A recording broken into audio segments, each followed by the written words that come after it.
Hey, once again, Dorianin. Um, this one's going to be a little bit more serious because it's getting close to Christmas. And yeah, one of my best friends in the entire world killed himself in jail on December 24th, 2 years ago. And he was taken off life support on January 4th, I believe, shortly thereafter. I do the math. Um, I'm doing this because I've been talking to his ex and the mother of his child for a lot of tonight, and I thought this would be a good reason to do my next vlog. I am in a hotel in Saskatoon. I live in Edmonton. The last five I did.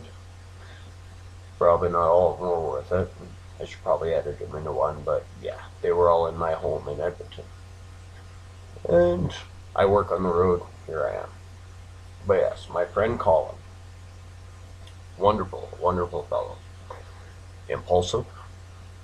Incredibly impulsive. Um, once once he got drunk, he could do things that may not seem entirely rational. Um, he had problems, but we all have problems, and his problems were no worse and no better than any of the rest of ours. And he was my friend. He was my friend for 30 years. 28, I guess, if you want to be technical about it. But the last time I saw him was about 5 years ago, about 3 years before he died. And we sat down and we drank. Do you remember those Heineken kegs? Well, we had one of those Heineken kegs. We drank that, and we drank another case of beer. We smoked a bunch of weed, and we talked, and we caught up, because we hadn't seen each other for, at that time, it must have been 10 years, 12 years, 13 years, something like that. But yeah, and he told me about his ex, who we had both known for most of our lives, and his daughter, who I had no idea existed. And he seemed very happy, very stable.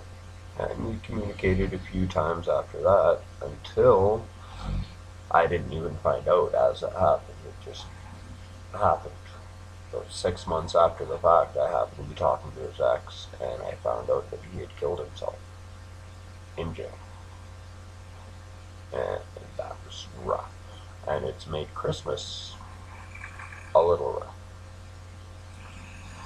So I don't even really know what I was saying. I want to make a tribute to my friend, but at the same time, I want to indicate that what he did was wrong. I have been through a few tough things in my life, and I'm not dead. I left my hometown because people, me and my friend Colin, were getting involved with, were leading us down a very dangerous path. And I was right. My life since then has been difficult. It's been dangerous. Um, in many ways, and many times, it's been not nice. I'll find a better word at some point. But this was my friend, and now he's dead. And his name was Collan. He has a beautiful daughter named Taya Sutton. And if there was anything in my entire life I could go back that would stop what he did, I would do it in a second. I just, I miss him so much. I'm going to have links in the description to his inquest report and the news report on CTV, because there's actually a thing. Because it turns out you're not supposed to be left alone in a jail where you can get by yourself off camera and hang yourself with your own shirt. Turns out, yeah, it's not part of the Canadian judicial system. So, yeah, thanks for listening. Bored and shit.